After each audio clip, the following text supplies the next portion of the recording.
What if what you feel isn't a mistake, but a message? How many times have you tried to silence your anger, mask your sadness, or ignore your anguish, as if they were problems to be solved, not signs to be deciphered? Most people learn to do this early.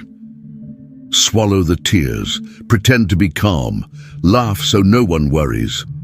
But the body feels, the soul listens, and the message keeps being sent. Have you ever noticed how certain feelings insist on returning? Even when the situation changes, even when logic says there's no reason. Maybe the reason isn't outside. Maybe it's inside. What if your emotions are the language of your soul, trying to warn you about something you keep ignoring? What if every anguish, every emptiness, every uncontrolled euphoria is an emotional symbol of a deeper pattern that needs to be revealed? There's a very old and very forgotten idea that the soul doesn't speak in words. It communicates through senses, symbols, and sensations. In archetypal psychology, feelings are like vibrational signals from unintegrated parts. They're not mistakes. They're echoes of something that needs to be seen, heard, touched, and healed. Anger, for example, might be a boundary that wasn't respected. Sadness might be a disconnection from something sacred within you. Anxiety might be your body saying you've drifted from the present. And emptiness? Perhaps it's the echo of a life without symbols. Have you ever asked yourself, what is your sadness trying to show you that you haven't yet understood? What part of you is begging to be heard, and you respond with distraction? There's a symbolic story that helps us understand this. It speaks of a traveler who carried a broken compass. He followed the paths it pointed to, even though he knew something was wrong. With every detour, the forest grew denser, the light faded, and he told himself, it's just another tough phase. But what he didn't know is that the compass wasn't broken. It just didn't respond to the mind, but to the heart. The right direction only appeared when he stopped, when he breathed, when he accepted what he felt. Only then did the needle tremble and realign. This story is about you. You're not lost. You're just not listening to the right voice, not the voice of logic, not the voice of guilt. It's the voice of the soul, and it has been speaking to you in every emotion you've tried to silence. The voice of the soul. What if your emotions were coded messages? There's a silence that cuts through us when we can't name what we feel. It weighs on the chest, drags on the shoulders, numbs the eyes, and we call it routine. But deep down, it's just the soul trying to communicate through a channel the mind refuses to accept. Have you ever noticed how some emotions become ghosts? They vanish for a while, and when you think you've overcome them, they return with more intensity, in another form, sometimes with another name. It's the sadness that turns into irritation, the anguish that transforms into distraction, the pain that disguises itself as coldness. These transformations aren't healing, they're camouflage. Because as long as we don't listen to what an emotion wants to reveal, it keeps sending signals, like a letter returned to the sender over and over with the stamp, addressee absent. This is how emotions become symptoms. This is how the body starts to scream when the soul is tired of whispering. Analytical psychology understands this as a manifestation of the unconscious. Jung said, what does not come to consciousness returns as fate. But what if this fate is actually a vibrational message? What if every emotion is a symbolic code trying to restore a part of your being that has been exiled? Think about how many times you've judged yourself for feeling too much, for reacting excessively, for having internal crises that no one around you understood. Instead of embracing, you criticized. Instead of listening, you hid. And perhaps, instead of healing, you fragmented even more.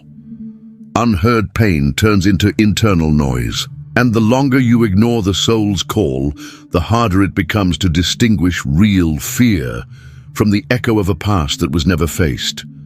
You're not weak for feeling. You're not confused for wavering.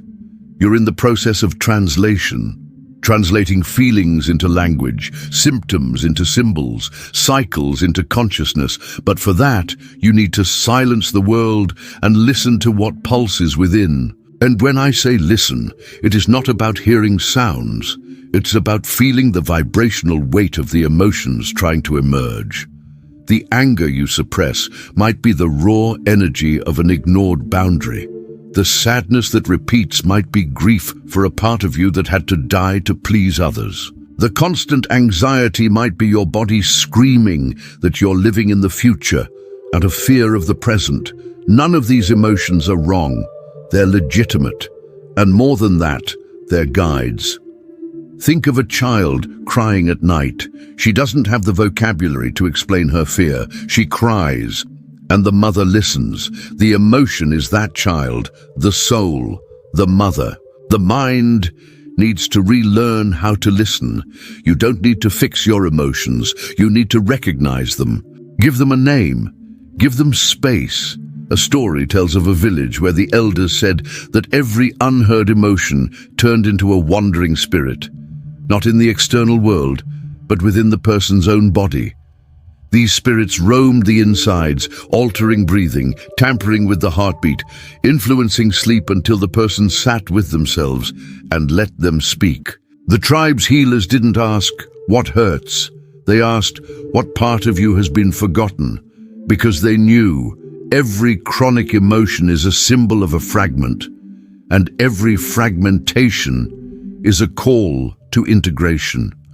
Have you ever stopped to ask, how many parts of yourself have you abandoned to fit others' expectations? How many swallowed feelings have piled up like layers of concrete over your intuition? Now realize these emotions aren't obstacles, they're paths. And every time you feel deeply, without resisting, without judging, without fleeing, you're walking that path back to your center. This is the true return to the soul. There's no enlightenment without crossing the shadow. There's no healing without listening. There's no presence without emotion. True self-knowledge isn't made of ready answers. It's made of questions that hurt, that unsettle, that bleed, but that cleanse.